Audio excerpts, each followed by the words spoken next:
So welcome again. My name's Hillary. I work for MOFGA, helping to organize events and educational opportunities for folks who are gardeners or homesteaders.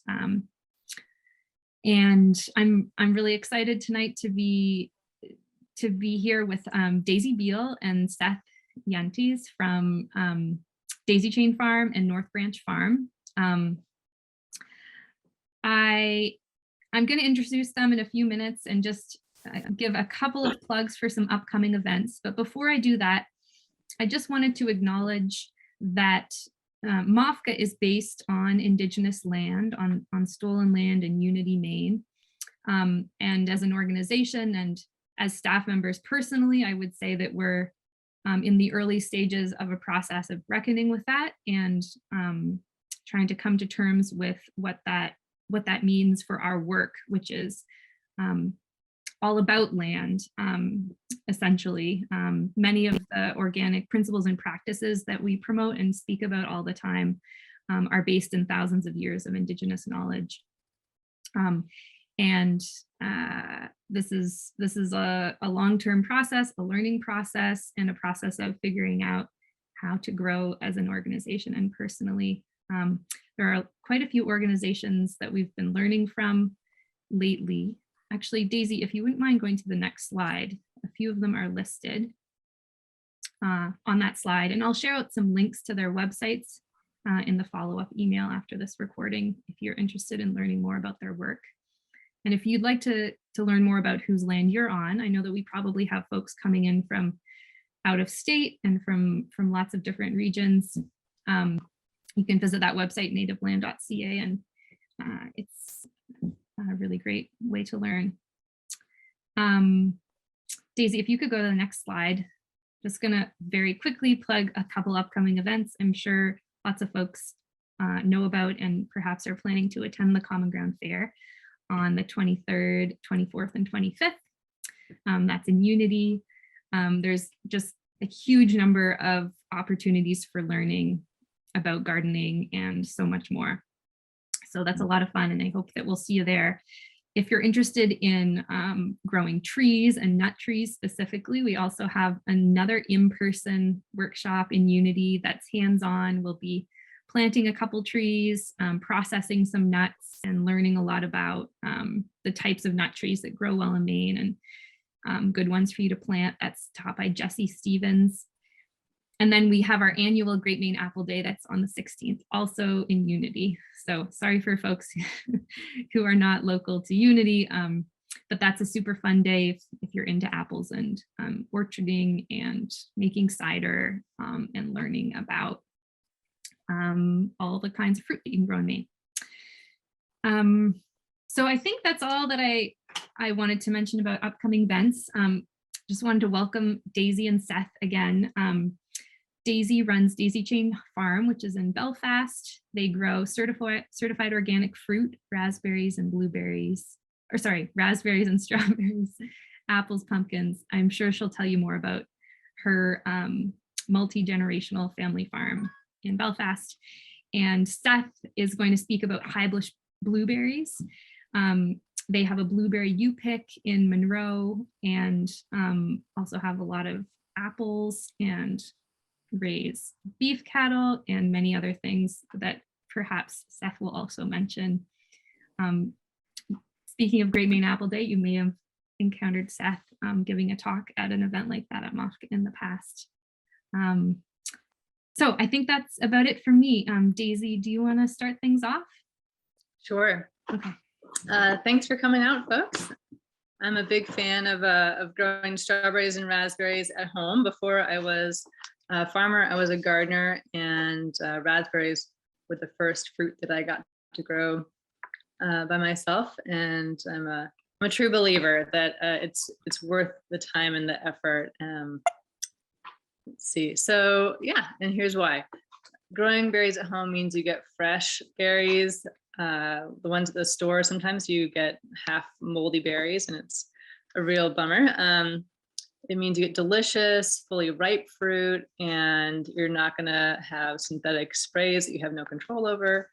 They're super healthy foods. They're much cheaper to grow than they are to buy. And they're beautiful in your garden, in your landscape, and also on the table. They make great finishing touches on food. So I'm going to jump right into how to grow strawberries. So planting site is the most important thing for anything you're going to grow, of course. Sun is not negotiable when it comes to fruiting plants, especially as opposed to, say, lettuce and other greens. You really need to have a lot of sun, as much as possible. You also need to have access to water. While you don't want a wet site, in fact, you need really well-drained soil. You do need to have water to irrigate your plants with if there's going to be a long dry period. And as our seasons go forward, we're having more and more long, hot, dry periods in summer in Maine. So you need to be prepared for that these days. Unlike perhaps in the past when you could rely on enough rain in time. So drip irrigation is great, but if you've got a hose that can reach your site, that's fine too, whatever it's going to take to be able to give your plants a break. Otherwise, you will lose both production in fruit and also health of your plants. And if they're stressed for water, they're not going to be able to fight off disease and pests as well as they otherwise might. You want to give strawberries and raspberries the good soil. So this is the soil that doesn't puddle up in the spring. It's nice and dark and crumbly and easy to dig. It's been amended with a lot of compost. You need to either pick out the best soil or make the soil you have into the best soil. You also need a lot of airflow. Fruits are prone to mold type diseases. So just like when you want to keep your house fresh, you need to keep your fruit area fresh with lots of breeze. You can't pack plants tight in together, and you can't allow tons of weeds to grow up.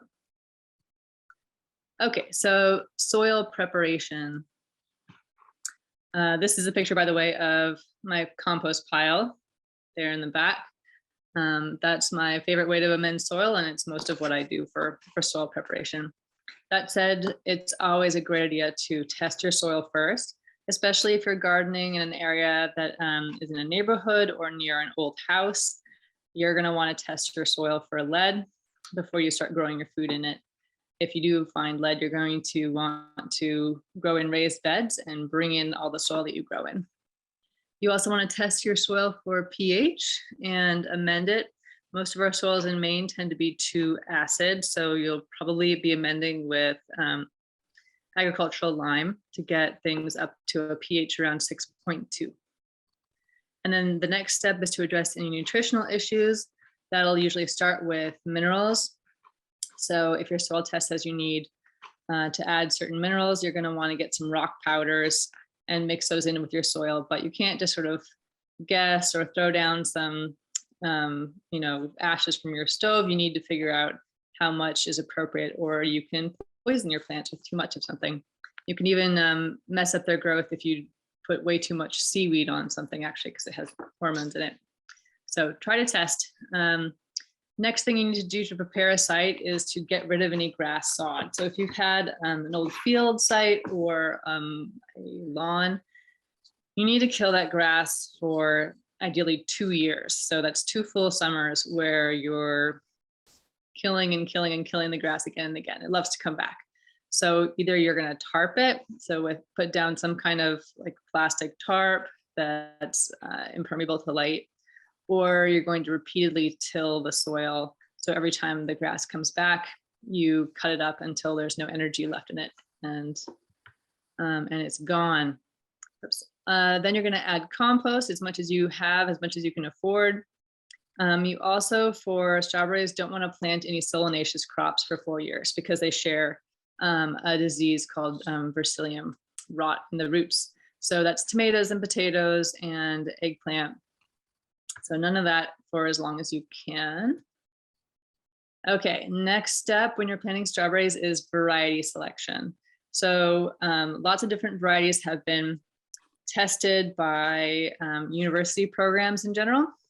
There are some at, in Nova Scotia and different universities in the Northeast that have developed different varieties. So when you go shopping for strawberries, you're going to be shopping for bare root plants that are grown vegetatively. So they're all clones of the same variety, and you'll be looking for different qualities. The first step you need to take is to decide whether you're going to grow June bearing or day neutral strawberries. Most people traditionally in Maine grow June bearing strawberries. So that means that your crop comes all at once over the course of a couple of weeks in late June and early July, depending on which part of Maine or which part of the Northeast you're in. Day neutral berries are a totally different system that I'll address later, but you grow them, you plant them the same year that you harvest them, and then you throw them away like annual flower, like bedding plants. Okay, so the next quality you need to focus on is root disease resistance. So that'll be listed in a plant catalog, like online. You can go to Norse Farm and look at the different strawberry varieties. So focus on disease resistance so you don't end up with problems that you then can't fix. Okay, so you can get a longer season for strawberries by getting early varieties, mid-season varieties, and late season varieties. So the plant variety will say whether it's for the early season, etc.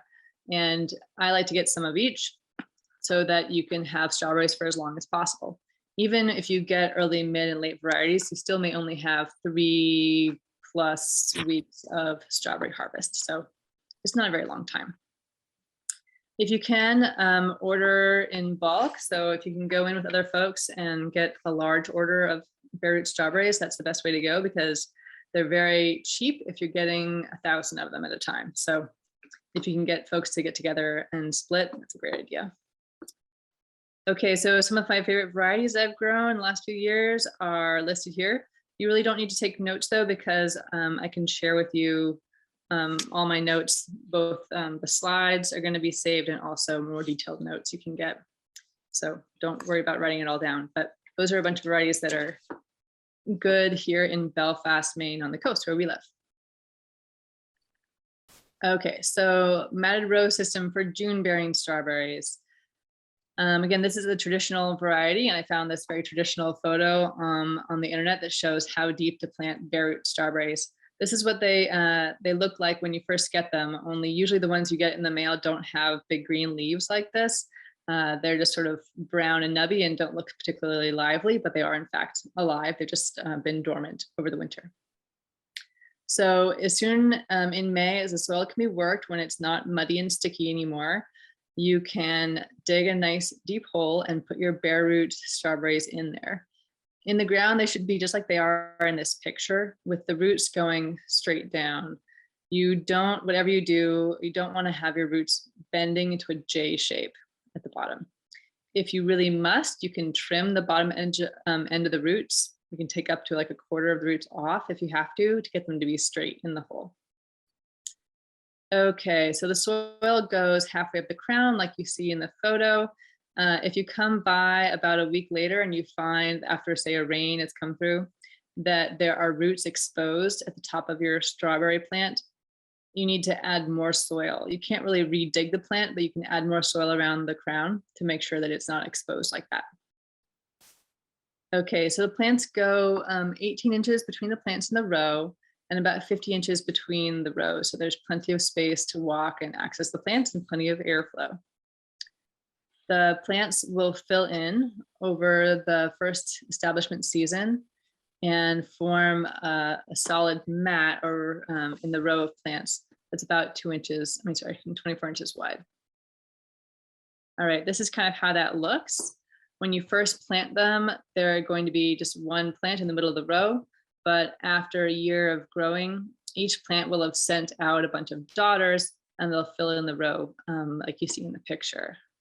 One thing you can do, or you really ought to do to make sure that they make lots of runners and don't put their energy into fruit, is to pick off the flower buds during the first year. So you just crawl along the row. There's a lot of crawling in strawberries. And you pinch off the little clusters of flower buds before they bloom, if possible, and definitely before they set fruit. And that tells the plant hormonally to put out runners and grow vegetatively instead. You're going to need to weed very carefully. There's plenty of hand weeding involved in this system. And you're going to water the plants 1 or 2 inches a week. So if it doesn't rain 1 or 2 inches in a week, you need to make up the difference by watering. Ideally, you're watering with a drip system, but a hose is fine too. Just know that the goal is to get the roots wet. The goal is not to get the plants wet, because every time the plants get wet, it can spread disease. In fact, anytime the strawberries are wet with dew in the morning, for instance, you want to wait and don't try to weed them or pinch off flower buds or do anything where you touch them until they're dry. Okay, so towards the end of that first year, towards Thanksgiving, all of a sudden, you're going to need to mulch the plants for the winter. So this is different than just mulching underneath, say, a shrub.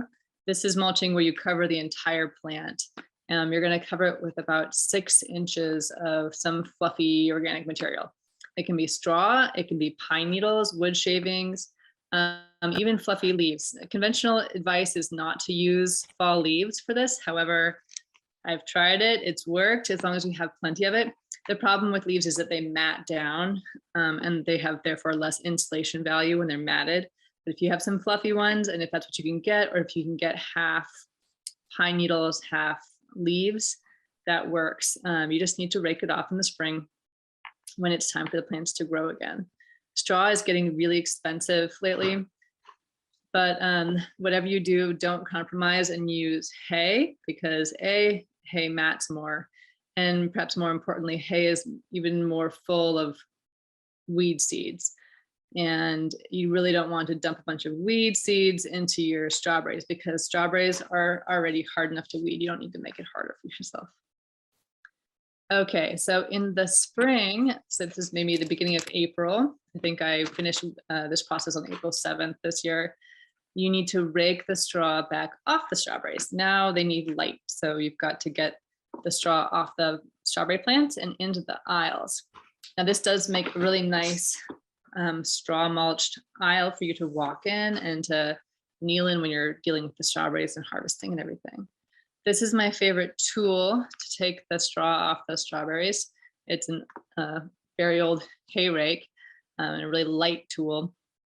And so it's nice to use standing up, and with your thumbs pointing towards the sky, you can, without a lot of work, take the straw right off the strawberries.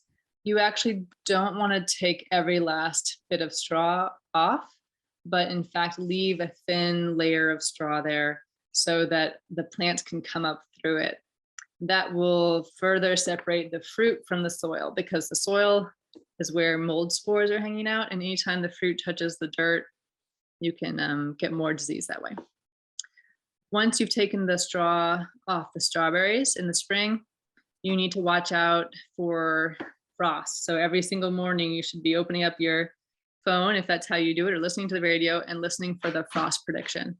And if there's a clear night when there's going to be a lot of radiative cooling, where the heat of the earth is going straight up towards space, towards the stars, those are nights to really watch out. If the temperatures are getting near freezing and it's a clear night, the temperature of your strawberries, once they have flowers, can actually be lower than the air temperature, if that makes sense. So once you have flowers that are open on your strawberries, you need to be ready to protect them again from frost.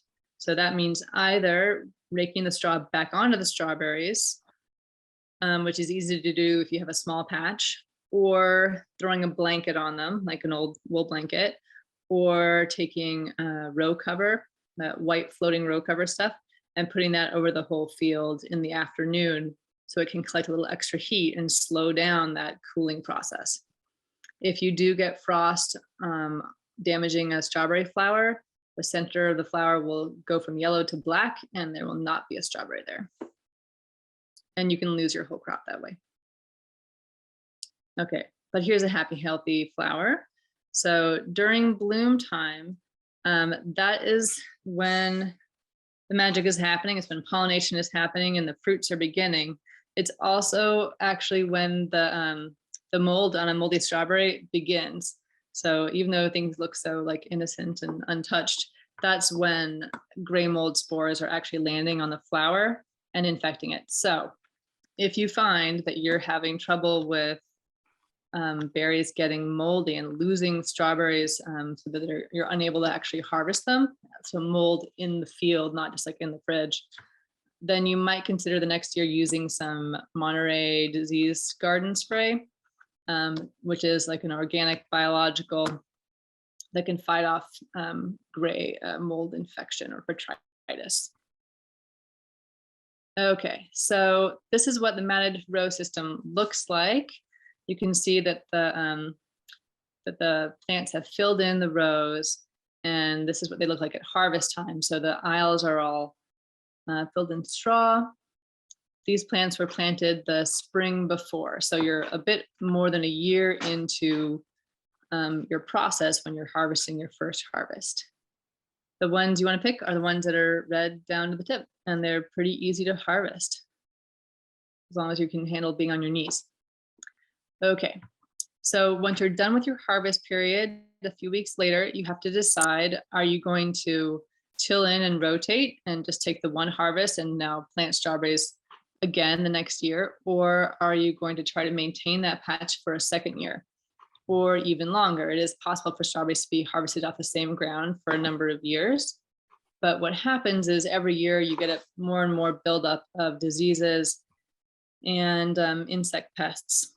And that's why the standard organic approach is to take one harvest and rotate. This year was our first year doing a second year crop, and we were very successful with that. The reason I decided to take the plunge was because we had on that field really, really good weed control. So if you have a really healthy crop and you're able to keep all the weeds out, you're not getting things aren't getting away from you. That's when you can say, all right, I'm going to try to do a second crop. And you'd go ahead and keep watering it, throw some compost down in August, maybe some blood meal, and then mulch it at Thanksgiving again, get your second harvest, and then go ahead and till it in and then rotate. So when you rotate, you can do a mixed crop, cover crop. What I have in this picture here is, I think, like oats and peas and probably radish and crimson clover and all kinds of stuff. So you want to take ground that's been in strawberries out for ideally 3 years. You can also grow all your other kinds of vegetables except for those solanaceous crops, and then put strawberries back in that spot. So when you're planning your rotations of your garden, you want to have a big space for strawberries and also know what you're going to do, for the next 3 years, for the next 10 years, etc. Okay, so I'm going to talk just very briefly about a different system of strawberry growing, which is called day neutral. So day neutral plants are not sensitive to day length. That's why they're called day neutral, which means they don't really know what time of year it is. Whereas the standard June bearing kind, they bloom when we have those long days near the solstice. Sorry, they fruit. But the day neutral ones, as soon as you plant them, they will start trying to flower. So what you do is you grow them like an annual. You put them in the spring, and then maybe 4 to 6 weeks in, I'm just going to back up. You put them in the spring, and you can plant them on some kind of mulch. So you can use black plastic, black paper, or an organic mulch like straw or pine needles to try to prevent weeds around each plant. Unlike the other system, you're not going to let it spread out its runners. Every time it puts out a runner, you're going to cut it off. And you're also going to pinch all the flowers off for the first 4 to 6 weeks while the roots get settled and it puts on some leaves so it can photosynthesize and actually make some fruit. Once it's established, you can stop picking the flowers, but keep picking the runners, and you just harvest fruit from that time all the way until frost. And you can actually use row covers to extend it a little bit past that. And then you till it in either in the fall or the spring and put strawberries somewhere else the next year. And just like with the other system, you want to keep that ground out of strawberries and out of solanaceous crops for 3 or 4 years. Okay, and now I'm going to pass it over to Seth, or should we be doing a question period? Yeah, maybe. Do you want to answer just a few questions, Daisy? We've had just a few come into the chat. So one person said that they'll be growing strawberries probably in raised beds. Does that tend to work well? And then they asked if there was any particular soil mix that you'd recommend. Gotcha. So yeah, raised beds definitely work well for strawberries. They love the good drainage and they love high quality soil. People often tend to put really good soil in a raised bed. So I guess, are we talking about a raised bed like just in a field or like a wood framed raised bed? Both are good for strawberries, actually. Yeah, I'm Um, not sure. Feel free to clarify if you want to. And the other thing is, as far as I don't have a soil mix that I know of that works really well, I just put as much compost as I can and as much organic matter generally. One of the nice things about growing strawberries is that because of all that mulch you're using, that field or that spot in the garden is getting a ton of organic matter added to it. So when it comes out of the strawberry rotation, it's got all that straw or other kinds of mulch breaking down, plus all the compost you put down. Awesome. Okay. One other question. Somebody says, I have strawberry plants and need to transplant them. When should I do that? Okay. So are these like the daughters of another strawberry plant, like, or a patch you want to move? Cindy, do you want to type that into the chat? Sort of a few related questions. So one person just asked you to clarify the first year that you plant the strawberries, you won't get any fruit. Is that right? Yes. So if you ignore for a second the data neutral system, the first year you don't get any fruit. So you plant, say you plant in April or May, you don't harvest any fruit all through that growing season. And then the next June you get your fruit. Late June. So it's over a year before the fruit comes. And Daisy, if you sort of forgot to pinch off the flowers, would you get a few fruit in that first year? You would. So you would get fruit, but you've got this like little weak plant that can only make so much sugar, and it's going to put everything it has into a couple of strawberries, and then it's not going to have a lot of energy for runners. So basically you would get, if you get a few in the first year, you're going to get much less overall. Whereas if you pinch them all off in the first year, let the plant focus on vegetatively growing and making more surface to photosynthesize, then the next year you've got a strong mat of plants that's going to give you a lot of strawberries. But if you miss one and it turns red, I would totally eat it. Okay, cool. This person clarified, yes, the plants were planted this year. Yeah, runners created new plants. I cut runners at some point. Oh, sorry. I think our connection is a little choppy at times. Go ahead, Daisy. Okay, I'm just reading it. Yeah. The original plants and daughter plants. So they're going to a better. I think so. As long as they've already got good roots, those daughter plants, I think transplant them anytime that you have time to get it done. And if you are flexible, wait until they go dormant. So wait until, say, early November, when the plants, the being like upright, are starting to go floppy and maybe turn a little bit red or a little bit brown. And that would be the time that I would move them. So you'd have at least, when they're actively growing, nothing really likes to be transplanted when it's actively growing because it rips all the root hairs off. But if you transplant it when it's already dormant, yeah, it's like best time. Okay, and just make sure that they're healthy and disease free. Otherwise, it's not worth the savings. And if they've had any disease problems or pest problems, it's worth purchasing a new plant material. Okay, great. I think that answers one of the other questions that is in here. Let's do maybe one last one before Seth talks about blueberries. One person wondering, do you cut the foliage down after harvest? Do some people mow it?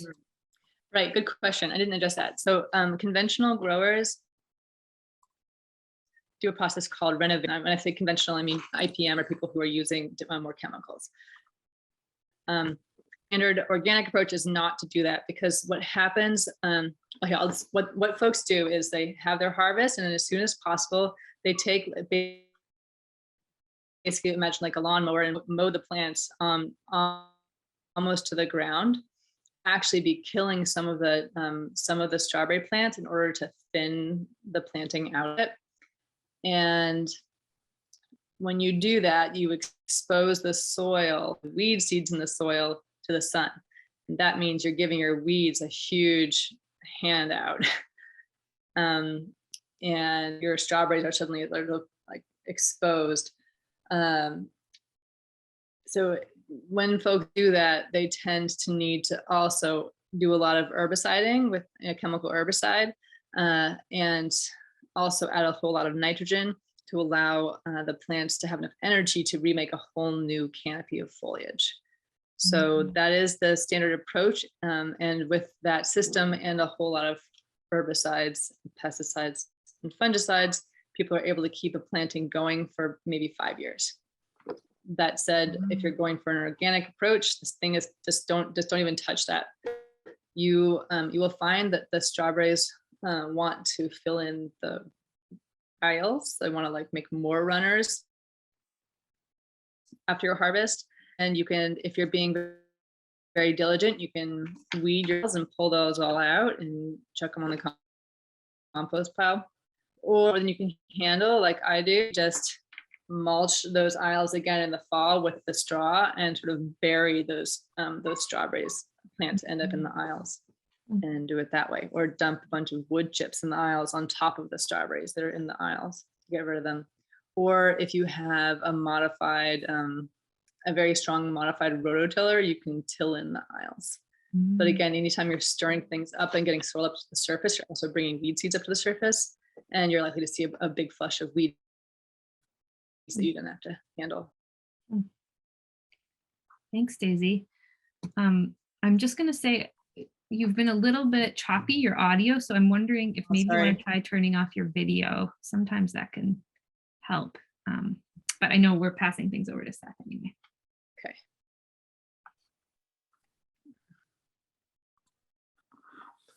All right.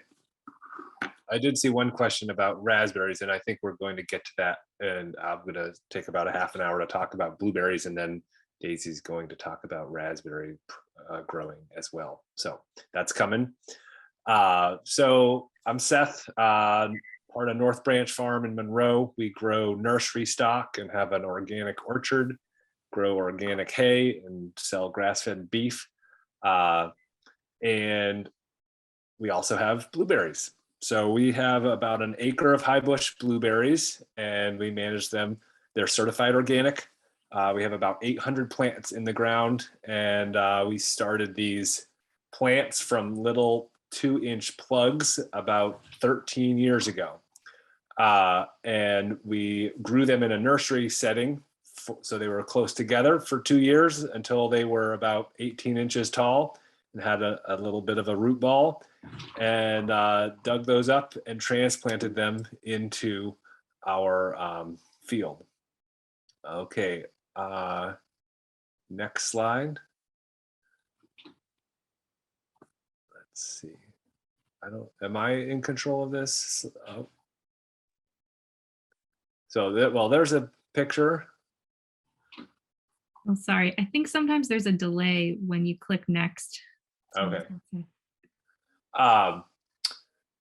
So there's a picture of our berries. That's probably a few years ago, but let's go to the next slide, and we will jump into this. So considerations when growing high bush blueberries, your planting site is important. Picking out your varieties, thinking about, we'll talk about the pests and diseases, at least that I've run into so far, some of the long-term care, briefly brush on pruning and harvesting fruit. So planting site, let's go to the next slide. There's just another picture of our field.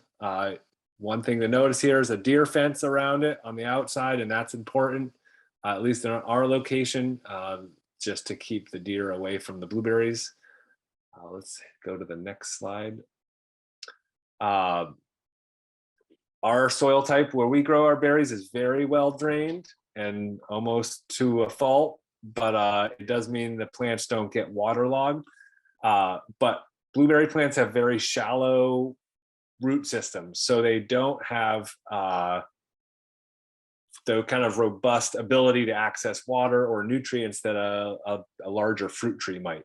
And so you want to think about your soil type, and if it's really wet and heavy, the plants are going to struggle. If it's really dry, you're going to also need irrigation.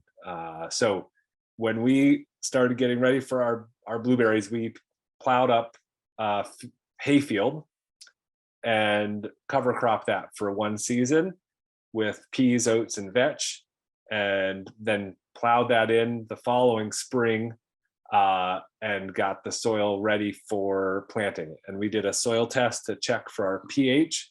And blueberries like acidic soil, which Maine is known for low bush blueberries, but it also means a lot of Maine soils are great for high bush blueberries. And our soil, unfortunately, is on the base side or around neutral. And so we've actually been adding sulfur to acidify our soil. And we did that in the beginning, but it's also something that we've been adding over the years. But you want ideally a pH of around 5, but it can be a little higher or just a little lower. But ours is still, I think, up near 6 and mostly seems to be okay. But using sulfur to bring down your pH seems to work okay, but it hasn't been as effective or as quick as I thought it would be. So it's a process. Mulch also can be a big part of helping, I think, lower your pH if you're using the right types of mulch. So I think an ideal situation, it all depends on how many berry plants you're putting in, but you can cover crop a section, till, and then cover crop it. Or you could just do a heavy mulch with maybe cardboard or put down some black plastic and just kill your sod. It's kind of similar to strawberries in that you want to set up your plants for success, and taking out sod and grass is really useful for that.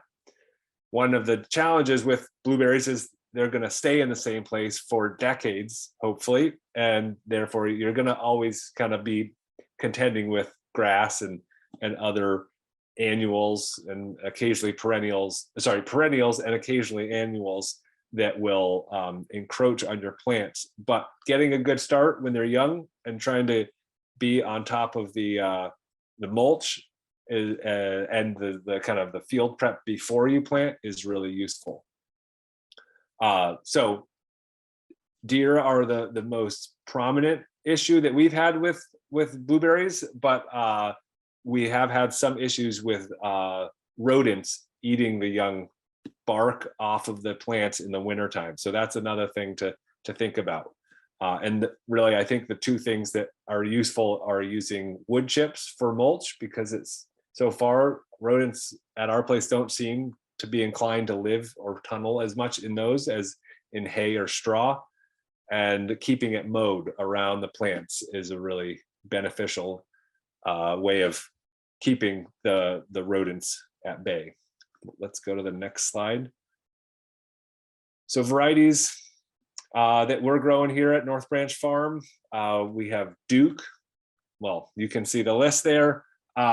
And we got inspired to plant these blueberries after visiting somebody named John Meter, who has been tending and taking care of blueberries, high bush blueberries, for decades in kind of Western Maine, I guess. And we went to visit him and see some of the fields that he was managing. And he had recommendations, and we took some of those and planted some other varieties as well. Our goal was to be able to pick berries for a long period of time. And that was really a good plan when we started, and has turned out to have some pretty big difficulties as far as there's a new pest that has come on the scene that's really damages our late season berries. So I'll get into that shortly. but Duke and Blue Jay, Meter, Toro, and Blu-ray all are pretty early, and that's good. I like that about them. Blue Crop, Nelson, and Jersey are mid to later season berries and start to have issues with this spotted wing Drosophila. So this year, spotted wing Drosophila was far better. We had less pressure than we've had in the past, and our season went for another 2.5 weeks past where we were picking last year. Let's go to the next slide. So a lot of times when you're buying plants, you'll buy them at kind of from a nursery where they're cloned. Blueberry plants are cloned so that the roots and the tops are all genetically the same. And ideally, if you get different varieties, then they'll be true to those types, all the shoots coming up. And so picking out your varieties is good, making sure they're hardy for the area that you're in, because there's different types of berries, plants that are more hardy than others. And we're technically zone 5 where we are, but I think a lot of times we hit zone 4 temperatures and have had interesting results with some of our varieties having dieback in the winter, which I attribute partly to maybe a little bit higher pH in our soil, as well as to just really major fluctuations in temperature in our winter time and early spring. Here's a picture of our plants as they're more mature. We have grass between the rows, and then we try to keep running wood chip mulch every 2 years. We try to remulch our plants, and then you can see a little bit, one line of drip tape, which we run down each row of plants. And that seems to be adequate even on dry years with a good mulch to at least keep the plants going. And so a couple of things here, let's see, these plants are probably 10 years old in this picture. And these are Duke. So this is our earliest variety to start ripening.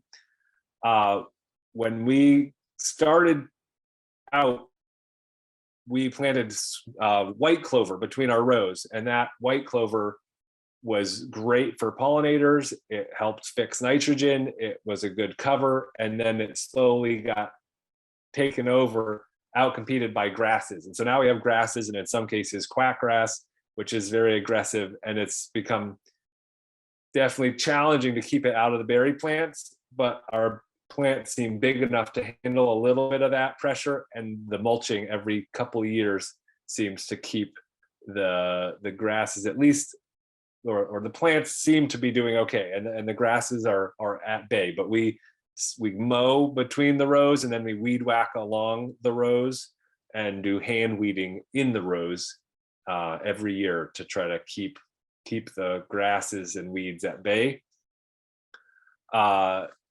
As far as mulch goes, in here you can see the wood chips. We were buying in wood chips from a place that was making chips out of whole trees for a biomass incinerator, where they're making electricity from burning chipped up trees, because we weren't capable of making enough wood chips for a whole acre. We were needing over 100 yards of wood chips. So we were buying them in, and the first year we planted our berries, we got a whole bunch of wood chips from the power line trimming crews, and they just delivered mountains of it. And we were thrilled. And we used that for a couple of years, and the plants were thriving. And then when we switched over to this, the whole tree wood chips, I really felt like our growth rate went down, and we started to struggle to have the berry production we were looking for. And so I started to think, well, maybe it was fertilizer, maybe it was water, but I also was just wondering about wood chips. And so what's I've read and is recommended is to use what's called ramial wood chips. And that's the small diameter trees and branches of deciduous or conifers, and chip that up and put that on your plants.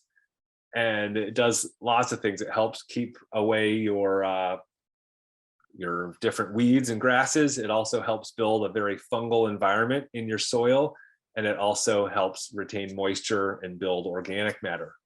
But if you take a whole tree and chip that up, you have a whole lot more carbon in your mix than if you have a small diameter tree or branch that's got a lot of bark and twigs and leaves or needles involved. And so last year, I bought a tractor drawn wood chipper, and we chipped up a whole bunch, this whole like a bunch of edges of our fields and one area that had kind of grown in recently with alders. And we chipped that up and put it on last fall.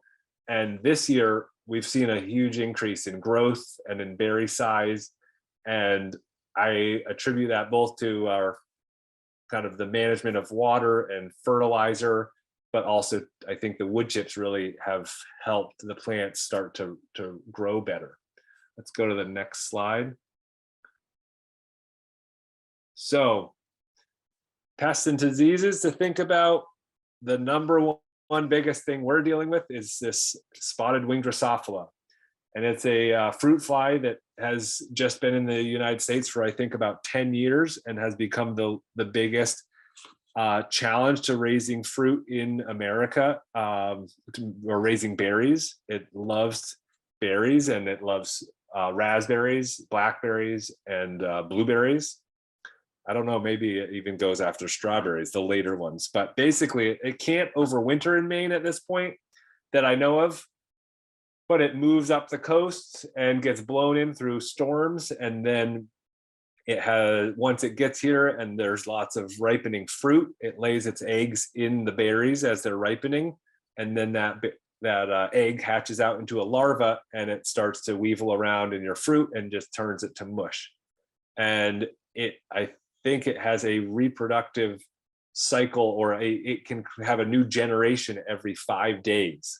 So it is a very fast reproductive cycle, and once it gets going, is just devastating to your crops. So if I had known about this disease, this pest, which was not even in the country when we planted our plants, I would have probably avoided the later varieties. And one variety we had in our field, Elliot, we already took out because it is so late. We just thought we were not going to ever get berries because of the Drosophila. This year we had a very dry early season, and I attribute that to delaying the Drosophila or its ability to reproduce in the area. But last year we had berries from the middle of July through the middle of August, and this year we had berries from the middle of July through the end of August, which was great for us and really exciting to be able to get a lot of berries from these later varieties. But it has meant that we've lost 15 to 25% of our berries to this one pest every year that we've been doing berry production. That being said, I think one of there's a few different cultural things you can do to help with this fruit fly, and one of them is to try to keep your plant up and pruned, this like the center of it pruned out, and so it's more open and airy and has space, which is not a bad thing for picking and for sunlight and all these different other components, but it particularly helps with the fruit fly. And they apparently like a wet, damp, dark environment. So if you have a really thick plant that's not been thinned out, and there's a lot of fruit down low next to the ground, that seems to be where they really get going. And then they just start to lay eggs on all of your fruit. Another thing that makes a huge difference is just not leaving ripe fruit in the field. And so if you have the ability to just keep your plants picked, that seems to be really effective at keeping the reproductive cycle of them down. Because if for some reason you have them there and they lay their eggs in the berries, you're taking them away, and then they can't keep their cycle going. And some people get a little grossed out by that. It doesn't bother me, and even a little larva, I'm fine to just eat it, and I figure it's good riddance. But occasionally the berries do get either will go by much quicker or just become off flavored if you leave them too long with that larva in there.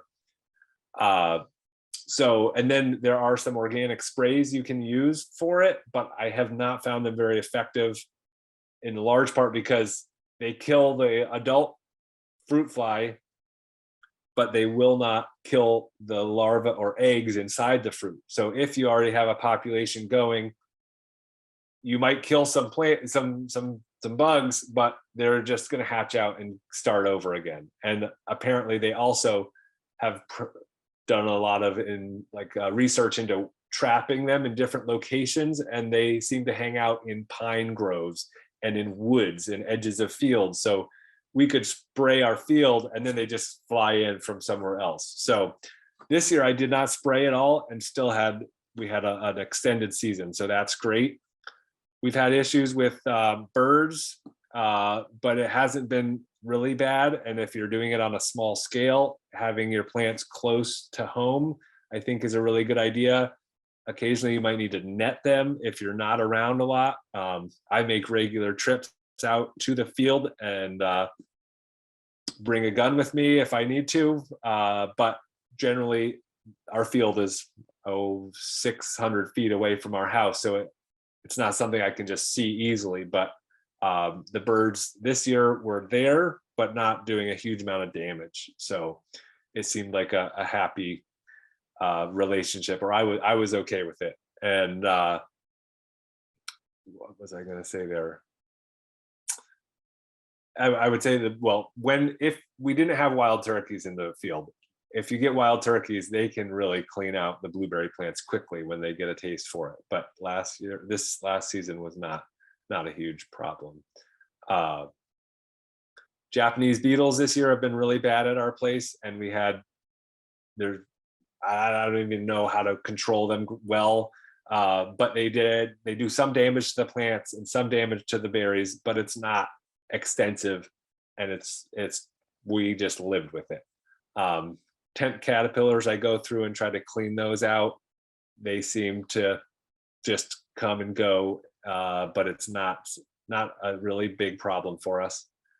Witch's broom is another disease that can hit blueberry plants, and it kind of gets going in fir trees particularly, but I've also seen it in hemlock and spruce trees.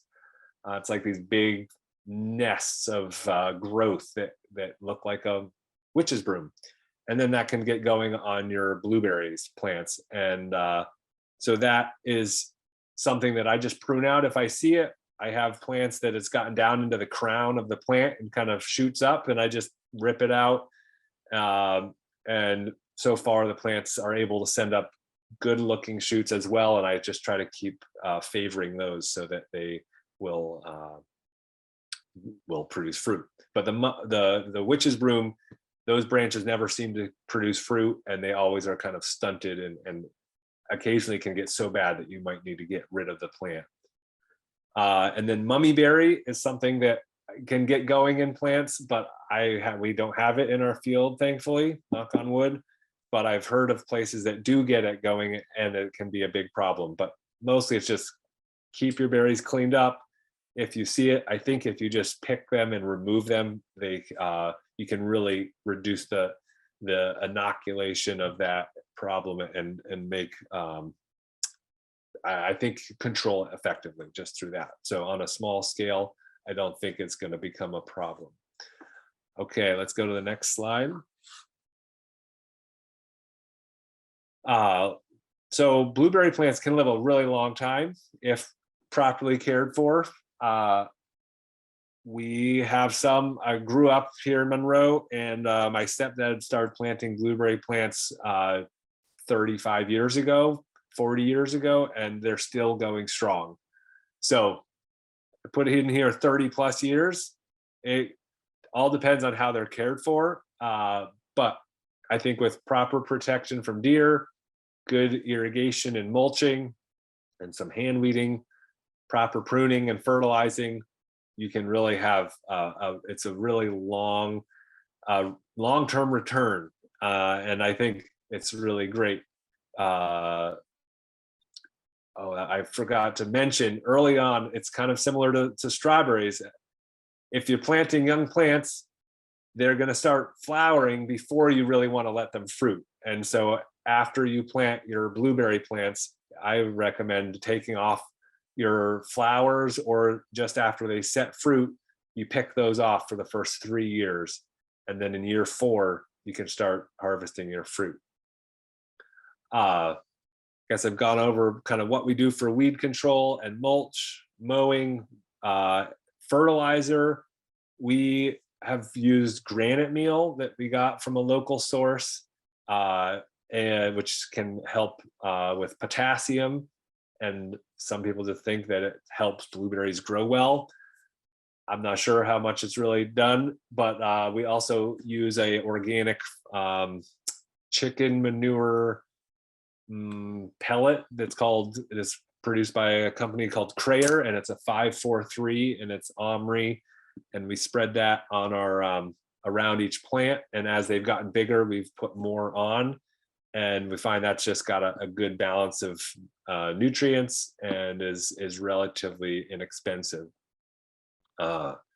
So I think the wood chips, if you get really good wood chips with lots of leaves and needles in it, that as it breaks down also offers nutrients that are really valuable for the plants and soil.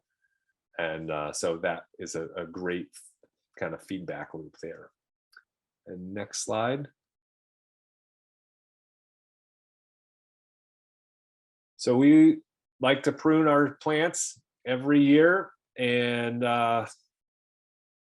it's not going to be, I'll kind of briefly go over that, but it's something that I think is easier to see than it is to like talk through over the computer.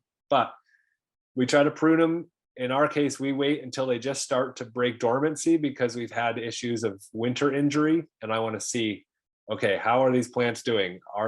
Do some show winter injury? And if so, how much? And that way it can help me kind of decide how much I need to prune. And in some cases, we had some years early on where we had major dieback, and I was having to cut out a lot of plant, and it was disheartening, but it was also good just to wait till I could see what was actually growing. And if I do see a lot of winter injury, I wait even longer until I really see the growth starting to come out, and then I go and finish my pruning. What I learned from this guy, John Meter, was it's good to take out any part of the plant that has 6 inches or less of new growth on it. Now, in a lot of old plants, they might not have any new growth, or an inch or 2, and they're very stunted. And so I don't think it makes sense to take out the whole plant at that point, but I would take out a very substantial amount of it, 50 to 75% of it early on, and then hopefully start to increase the young growth and cycle through those older canes. What I've found is once a branch or a trunk stops growing well, it often sets a huge amount of fruit, and then that fruit seems to keep it from growing well. And so it's this cycle of where it just keeps fruiting, over fruiting on that one branch, and then it keeps not growing well. And when you get too much fruit on a branch, it doesn't seem to fully ripen. It doesn't ripen as early as a very vigorous, healthy part of the plant, and it doesn't get as sweet. And so a lot of times I can see it even just in the way the plant is growing, with a leaf to fruit ratio is just really off. And there's like more fruit on the branch than leaves. And I know there's a problem there, because the way a plant is going to be developing is going to be making sugars is through photosynthesis with leaves. And without a lot of leaf, you're not going to get sugars, you're not going to get sweet berries, they're not going to ripen well. So trying to prune out the stunted growth and encourage the young vigorous growth will give you bigger berries, higher quality, sweeter, and just help your plant thrive for many years. Yeah, I already mentioned witch's broom, but as I'm pruning, I try to prune that out every time I'm in the out there with pruners, and that seems to work pretty well.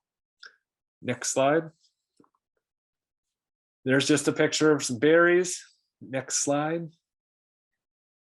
We do U-pick here, so it's an interesting juggling act of figuring out how to get people to pick enough berries. But we've had a lot of great people over the past number of years, and are excited to keep growing berries for people, but also really think it's great to get your own plants going, and think there's a lot of value to having plants in your own yard. So I think, is there another slide there? Berries freeze really well. They're pretty easy to process in that you just pick them and put them in a bag and freeze them. We've also dried them down, and that's really great. When we planted our field, we figured on getting about 5 quarts of berries per plant. So depending on how many berries you might be looking for, that can give you a rough idea. We've had plants growing up that were really vigorous, and before we had spotted winged Drosophila, that were giving over 10 quarts. I think we had one plant that we got 15 quarts from the best plant when I was a kid. But I think that's unusual, and I don't think we'll hit that, but our plants are still growing. They're still getting bigger. So that's just kind of give you maybe a rough idea, 5+ quarts. Next slide. There's some more berries. You can see on this picture, there's a lot of berries, but there's also young growth coming out with a lot of leaves. And I think overall, the size is really good. The fact that the branch is still growing is a good indicator that it's a healthy part of the plant. And so is likely to not only have great fruit this year, but be something that you can leave going forward. Next slide. Okay, that's it. Thanks, Seth. I've got a little list of questions going here. Maybe we can rip through a few before raspberries. Okay. Okay, so a quick one. Is your deer fence electric? It is not. It's 8 feet tall, and we use 2 layers of stock fencing or sheep fencing, and it's a galvanized wire that has 2-inch by 6-inch holes at the bottom and goes up to 6-inch by 6-inch holes at the top. And we just did 2 layers of that, and that's been really effective. Okay, great. Question from a backyard gardener. What do you think about holly tone for acid-loving plants? Is that a good product? Directions say to apply spring and fall at the drip line. I'm not familiar with the product. Okay. Great. Somebody is having issues with small rodents, voles and chipmunks tunneling under the mulch around the roots of the berry plants. Is the most they can do just to keep collapsing the tunnels? How much of a problem do you think that is? Oh, I think it can be substantial. One year we had rodents in the winter just even girdling the parts of the plant that were under the snow line. But I would say mow around it really well. Cats, we try to have at least one farm cat. And then there is an organic approved bait that's made with vitamin D3, I think. And we have put that in little tubes out in the field sometimes in the fall to try to get the population to drop down a little. I don't know if voles will go for that, but I would say mowing has been one of the more successful things we've noticed in keeping the rodent population down, is if we keep things relatively mowed pretty short on a regular basis, they just are not as likely to kind of hang out in that area. Okay, cool. Somebody asking about grafting. They say that they have several modern varieties, but they're wondering about the possibility of grafting. They have a few really old, 100 years, maybe high bush plants, obviously hardy and healthy, but in too little light so they don't do much fruiting. And this is in Bremen. Yep. So grafting is, I would say, is not going to be a very worthwhile thing to do with blueberries, mostly because the way they kind of grow, at some point a big branch is gonna slow down and is not going to be very productive, and you're going to want to cut it out and then let shoots from the roots take its place. Mhm. And so I often am like, I have lots of different trunks that are in different stages of growth. So some that are 1 year, some that are 2 years old, some that are 3, 4, 5, 6, and then at about 7 years, some people just take it out. But I would say the way to I've tried to propagate blueberries, and they seem to be really hard for me. But the one way I learned from John Meter was, if you take the old wood, you go in and you prune that plant, and you take old wood when it's dormant in this like early spring, and you just bury it under a couple inches of soil, an inch and a half of soil, even just peat and sand, and keep that watered.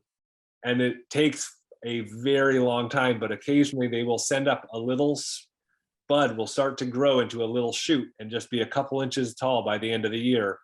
And then you go in and dig those out and cut them off from the main chunk of wood. You just can bury it horizontally, and then you can try to grow that out in a pot or in a garden bed that's acidic, and then eventually you'll get one of those plants. You'll clone that plant, and so that would be that's the only way I've had much success, but it does work. I have a little tray of them going right now. Wow, that's so cool. That's an awesome experiment.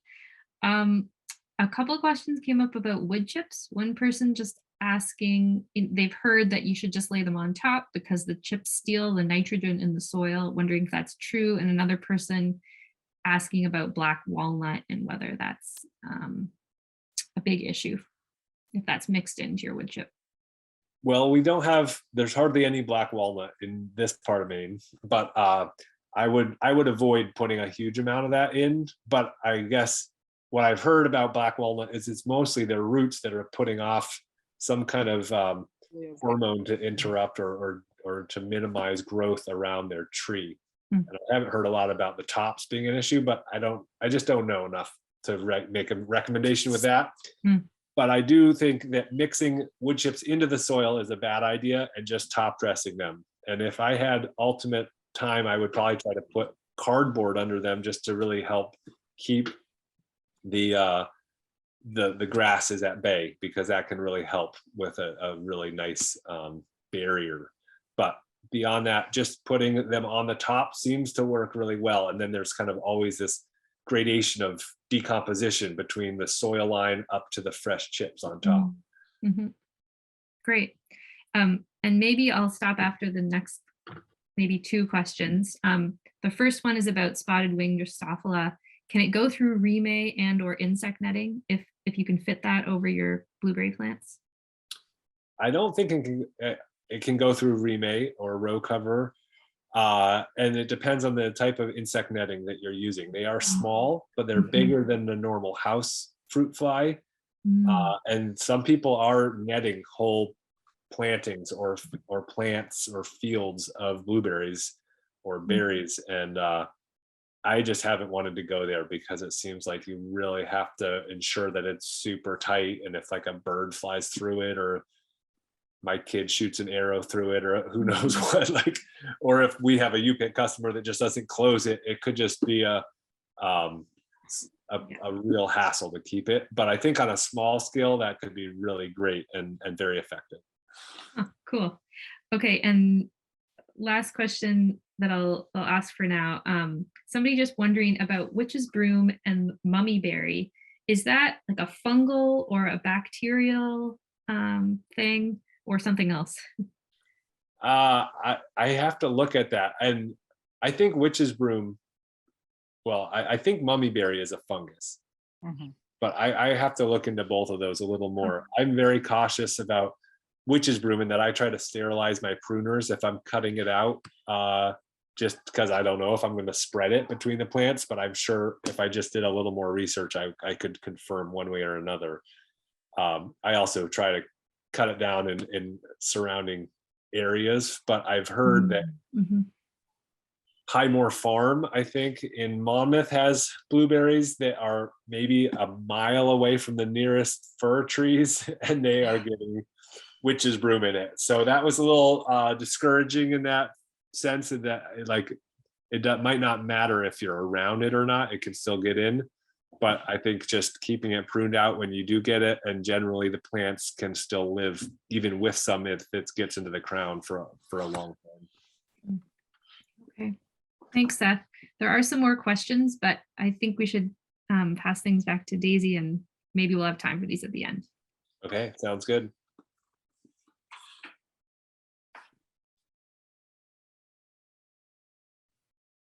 All right, can everybody hear me okay? That sounds good. Okay, so raspberries. So the planting site is pretty simple. It's just like for strawberries, and other than the pH, sounds like just like for other kinds of fruit as well. So again, your fruiting crops need the best sun, best soil, and they need even water. The most important time to keep things watered is when they're forming buds and blooming. And after that, the rest of sort of the fruiting part of the year is the most important time where any water stress will actually cause you the most loss on yield. But I'll move on. Let's see. Okay, so the only difference with soil prep is a slightly lower pH for raspberries. And what I'm saying about raspberries generally goes for blackberries and black raspberries and other cane fruits, but those are pretty marginal in their hardiness where we live. So the UMaine extension, where which I really recommend for getting information, they recommend those kinds of cane fruits for southern Maine and for protected locations as well. I know there are blackberries wild in the woods, definitely in my woods. So that may be because they're a different, genetic stock versus the ones that you get from the from breeders, or it may be that the forest cover helps protect them. I know I used to live in Vermont for a while, and we had tons of black raspberries there, but they were also kind of mixed into the woods. So there it is. It's always worth a try to grow something and see if it'll work if you've got the space. So raspberry selection, hardiness, it is super important. Also disease resistance. So look for those two bits of information when you're shopping. And I thought 8 or 9 years ago that because I was in a zone 5 and things were trending warmer with climate change, that hardiness would be less of an issue going forward. And I was wrong. At least I seem to be wrong, because the kind of winters that we're having now are bumpier. So we might go from a warmish fall dramatically quickly into winter, and then it might thaw again, and then we get cold again. And while that's not like a totally new phenomenon, especially on the coast, it's exaggerated now. And that exaggerated up and down is really rough on plants, especially when it's later in the winter. They've experienced enough hours of cold to think that winter might be over, and then we get a warm spell. That can allow the plants to start to lose their chemical hardiness. Basically, they make their own antifreeze inside their cells. And when it gets warm, they get rid of the antifreeze. It then gets cold again because we've got that kind of winter. The plants aren't protected, and that's when their cells freeze and burst and die and dry out. And that's when we get winter kill. Raspberries have been on our farm the most subject to winter kill. We can hardly mulch them the way we do strawberries. And I've actually taken out, I think, 600 feet of raspberry row because I planted varieties that were bred in the Northwest. And while supposedly hardy here, they got winter kill so frequently and so badly that it wasn't worth it. If you imagine growing, the canes and taking care of them and weeding them and pruning them and trellising them for a whole season, and then just when spring is coming the next year, they go from green to brown and sort of die as they're leafing out. That gets old. So From now on, I'm all about Nova Scotia as a breeding program, and I try to get things that are bred for actually a northerly or a northerly breeding program, maybe Minnesota. So 2 varieties I like are Prelude and Nova. You definitely want to lean towards early and mid varieties, A, because we have a short season in Maine, and B, because of that spotted wing Drosophila problem that Seth was mentioning. They do infect all kinds of fruit, including, cherry tomatoes. They'll get into anything. And the real problem with those, that pest, is that they lay eggs in sound good fruit, whereas the fruit flies that we're used to in our houses only are a problem on like the cracked tomato or the banana that's going bad. These things will actually ruin perfectly good fruit, which is a real pain. So early and mid varieties, that goes for strawberries, it goes for raspberries. The later the kind of fruit you're talking about, like later, blueberries, for instance, are later, it becomes more and more of an issue. And in fact, in the day neutral strawberries that I mentioned, you're definitely going to have to watch out for spotted wing Drosophila. I've trialed some, and definitely that's a reason why I don't grow them anymore. Okay, so planting raspberries. Once you've got your soil all prepared and beautiful, you're going to go in late April or mid-May after the danger of frost in your area, and you're going to be ordering in the mail a bare root plant. You can find raspberries potted, and then the potted ones you can plant anytime, but a much more cost-effective way to go is to plant them bare root in the spring. So you're going to get what looks like a stick, like a raspberry stick with roots on the bottom. You're going to cut it down to about 5 inches tall and bury the roots the way they were in the nursery. Usually you can tell by looking at the plant where the soil level was. So the plants are going to be 2 feet apart within the row, and the rows are going to be 8 to 10 feet apart, which if you're looking at like a bare field, it seems monstrously far apart, but this is where that airflow comes in, and the disease prevention. It's really important also to be able to get whatever kind of equipment you're using. If you're using like a little tractor or a lawnmower, whatever it is you're using, you need to be able to get your equipment back and forth through the rows. You're going to want to water well, just like you would to establish any kind of perennial or shrub that you planted, and keep it well watered, especially through the first year. Okay, so establishment. When you're establishing berries for the first time, you can mulch them about 4 inches deep, not leaning on the baby plant or the stem, but around it. And that's going to keep the moisture even, and it's going to add organic matter, and it's going to help prevent weeds and reduce how much you have to pull weeds. But you do have to pull weeds. So make sure that you take care of your plants by keeping them weeded. And in the first year of establishing a planting, if you're planting into an area that you've taken all the sod off of, including what's going to be the aisles, you can plant a cover crop in the aisles, something that's sort of wimpy like oats that will die when the winter comes, and then sort of leave a mat of a little bit of plant matter. And then the next year in the springtime, you can sow some mild-mannered grass like fescue and bluegrass and white clover. Let's see. Okay, so in the picture, I'm showing a V trellis, and this picture is right from the University of Maine Bulletin. Just go to the UMaine website, the extension website, and look about berry fruit, and you'll see more details about this trellis system. And the way you make it is using T-posts, which are here on the left of your screen. There are other ways to do it. This is how I do it. T-posts are really durable and really strong, and they can take a lot of pressure. And this little plastic yellow thing is a wire insulator. So one end of the yellow plastic thingy fits onto the T-post, and the other part holds wire in place that goes along the trellis. And that means that you can move that trellis up and down. So back to this picture, our lovely model here is standing next to one side of the V, and you can see that all the fruiting raspberries are on the outside of the planting. And then on the inside of the planting, sort of hidden from view, are all the new shoots, the new canes that are growing up. and they're out of the way. Okay. So maintenance, you're going to be pulling weeds in the row. You're also going to be mowing the grass around the outside of your raspberry planting. And as the raspberries come up every year, they're going to come up where you want them to come up, and they'll come up everywhere else too. So you need to be able to mow around to cut down on all those raspberries that are coming in, into the wrong places.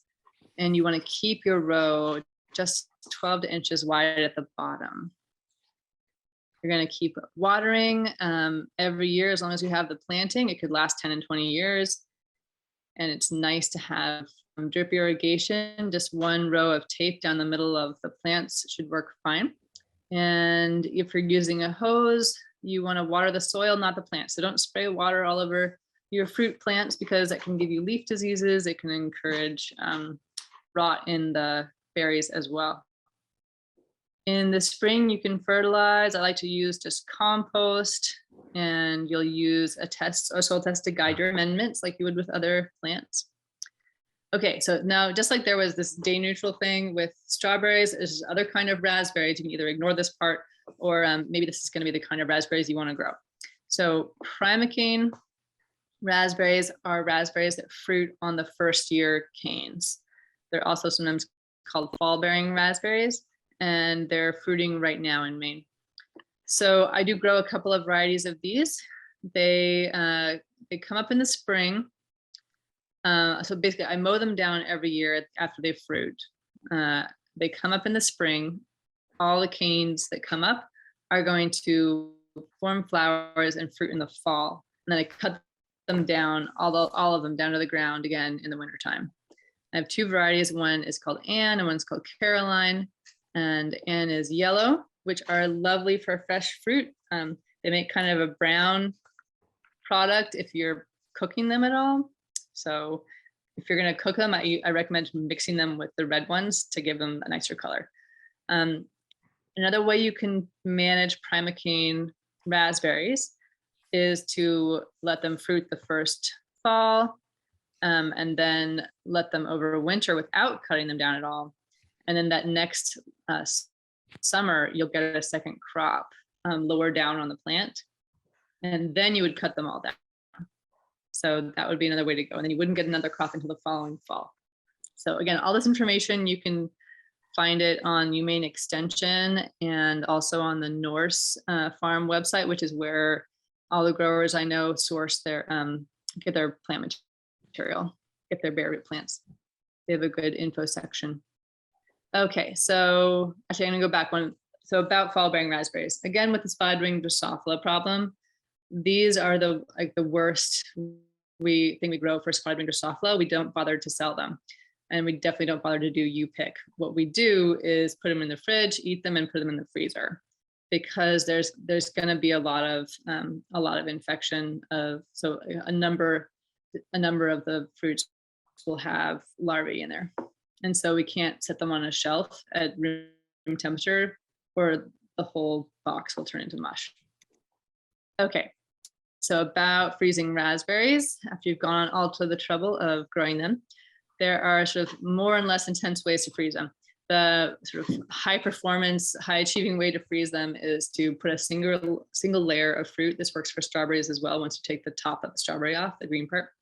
So put the single layer on a cookie sheet in the freezer. And then once they're frozen, you scrape them off the cookie sheet, and then they go tumbling individually into a Ziploc bag. And then you can take out as many or as few berries as you want. Another way to go is just to take your berry basket or whatever you've picked into and just dump it into the Ziploc and freeze it in a lump. And that's fine too, but you have to kind of thaw it all at once, or else like whack the Ziploc bag and break off a chunk. And the last way to go is to either smush all the berries down like you're going to make jam, or cook them gently until they're melted into a liquid. And then I like to measure 5 cups so I can use that for a jam recipe later. And then pour it into the Ziplocs and freeze it into sort of flat bricks that you can stack. Saves a little freezer space. Okay, so pests. We mentioned the spotted wing Drosophila. They're the worst thing ever. For fall raspberries, if you wanted to get a lot of really perfect fall raspberries and not have the spotted wing Drosophila, You would want to take either wood or PVC pipe and build a frame around your whole planting. Build a door on there that's like an airlock that has like 2 doors to it, like an entrance chamber, and cover that whole thing every year with an insect netting that's rated to spotted ring Drosophila, and then take that down in the winter so that it doesn't get damaged. And if you do that every year and it's perfectly sealed, then you wouldn't have any problem. I don't spray for spotted ring Drosophila either, because the organic things that do work at all are very expensive and have to be resprayed every like 3 to 5 days, and it's kind of a ridiculous process. It's not really practical in my humble opinion. Gray mold, however, you can fight both with the horticultural methods of plant care we talked about. Also, you can spray like various biological things, meaning like living microbes like yeasts and stuff that are tested for gray mold for botrytis. So Monterey garden disease spray is one that's available in like your local hardware store. And you spray it on the open flowers, because that's actually when they're getting infected with mold, even though it doesn't show up until the fruit is overripe. Okay, that's all I have for pictures. In the notes that I sent, you will see some resources, both informational resources like Humane Extension and Norse Farm, and also Norse is a great source for plant material. Fedco is a great source for rock powders and other amendments. And I think everyone who's got a little space should be making their own compost. I think it's a great way to stop that bit of climate change that's coming when your food rots, by mixing your food scraps with sawdust and old egg cartons and that kind of thing. So hurrah for compost. And if you need a bunch of compost right away because you're going to put it in a big planting and you don't have any on hand, I recommend buying it in bulk as opposed to bags, because it's just going to be a lot cheaper if you can find a good compost source to come with a dump truck and dump it in your driveway. Ditto wood chips, if you can find one of those tree trimming trucks to come dump some. But also the local transfer station is your best friend when I think when it comes to just general cast off organic matter. If you can find wood chips, sometimes arborists are just dumping tons of wood chips at the transfer station and paying to do it. And you can just go over there with a bunch of tub trucks or whatever, or fill up your pickup truck with wood chips. So I love all organic matter sources, but I will say if you're getting a bunch of like fall leaves that you want to use for mulch or for compost, do take the time to turn those, if that makes sense. You want to like compost those things that are coming from, say, someone else's yard, because they can bring all kinds of terrible weed seeds or even weed roots like bindweed. So don't just take leaves from anywhere and dump them on your plants. I would put them in an isolated location and compost them for a year and keep turning them, so you don't introduce bad weeds, or things like Japanese knotweed or something can show up in leaves. All right, I think I'm ready for questions. Great, thanks, Daisy. We just have a few on raspberries. One person asking if it's possible to plant transplanted raspberries from a friend's garden in the fall. Will they have time to get established? Yes, that can totally work. Again, like with other things, the ideal time to transplant is after they've gone dormant. So when the leaves are yellowing and like sort of changing color and looking more dead, that's a good time. Just make sure that you transplant first year canes. So if they are smooth bark and just a simple straight up cane, that should be good. If they are gray and peely and have little side branches, that's going to be a second year cane that is not going to be viable. So go for the freshest looking new canes that are coming up in your friend's garden and transplant those. Awesome. And Daisy, if you wouldn't mind just clarifying on the the pruning question related to that, the different years of growth. Are you supposed to, like how much of the old growth are you supposed to prune out each year? Okay. I think I might have skipped that, but it should be in the notes. So each year at say the end of winter, okay, sorry, I'm going to back up. In the fall, you're going to cut out all the canes that fruited last year. So all the canes that are kind of gray, kind of peely, and have little side shoots to them, those are the ones that fruited this year, and they're dead, and you're gonna cut them down at the ground. Even if they have a little bit of green tissue still in them, they're not worth anything. Cut them out and take them away from your raspberry plants and flail mow them, or put them underneath your apple trees, or just get rid of them so that they're not just sitting there on top of the soil, putting out potential weed, potential disease material.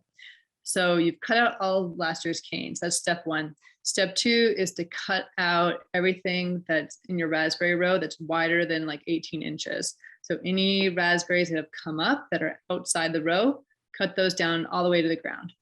So the last step is to thin the planting.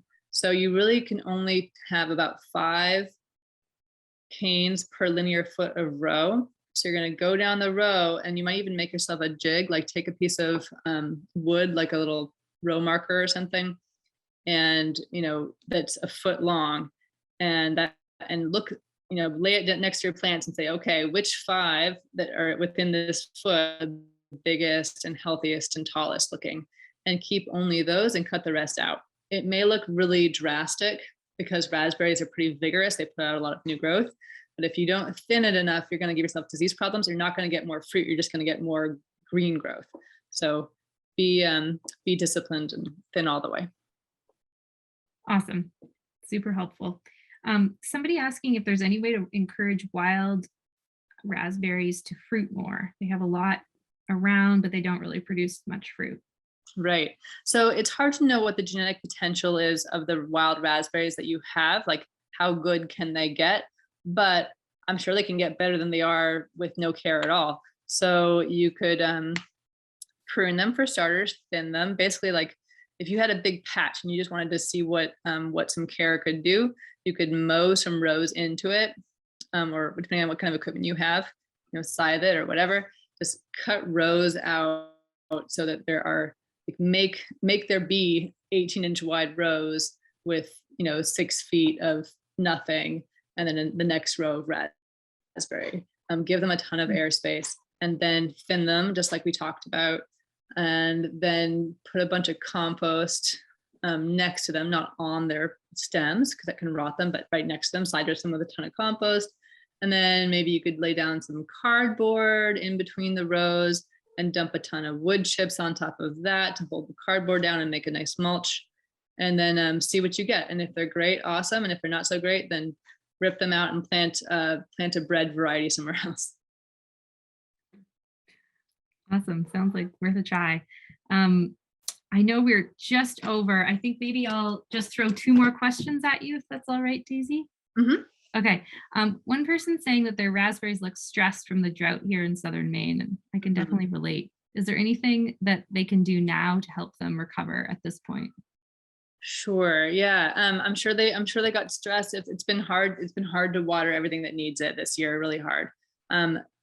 Mulch on the soil will help them maintain moisture through droughts.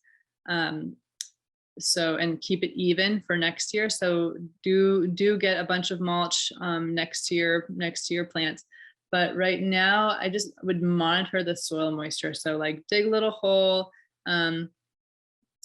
maybe with a trowel or something, go down 6 inches or 7 inches and see what kind of moisture you have at the top, what kind of moisture you have lower down. Sometimes a rain will really only moisten those top few inches of soil, and the part lower down will still be dry. So see what kind of condition things are in right now.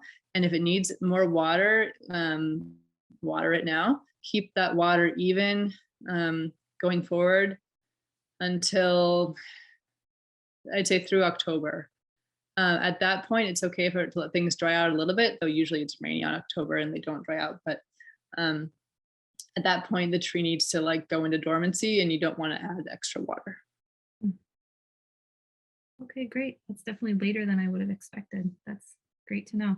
And I'm going to do for the last question a strawberry question that somebody asked earlier on.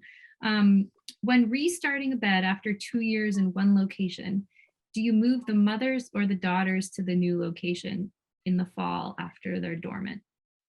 Gotcha. So I would move the daughters as best you can tell. What can happen with a strawberry plant when it's in one location for a long time is that the crown, it sort of gets multiple crowns. It goes from having like one point in the center to having a whole bunch. So the plant is sort of crowding itself. And if you look at the, if you like pull out a plant and it looks like it's got a lot of material in that sort of core between the roots and the stems, that is probably an older mother. And if you have one that's smaller there right at the soil level between the roots and the leaves, that is probably a daughter. So take the smaller, younger looking ones. Yeah. Okay, awesome. Thank you so much, Seth and Daisy. And this was really jam-packed with really great info. And I'm sorry to everyone who didn't get their questions answered. We had a few too many, and I don't want to keep folks any later. But thank you so much, both of you. It was really great. Oh, but one more thing I forgot to say, we do you pick strawberries, so, and you pick raspberries. So, and you pick pumpkins. So if you're in the Belfast area, check us out on Instagram or check out our website. Awesome. Thanks a lot, guys. Thank you. Take care, everyone. Good night.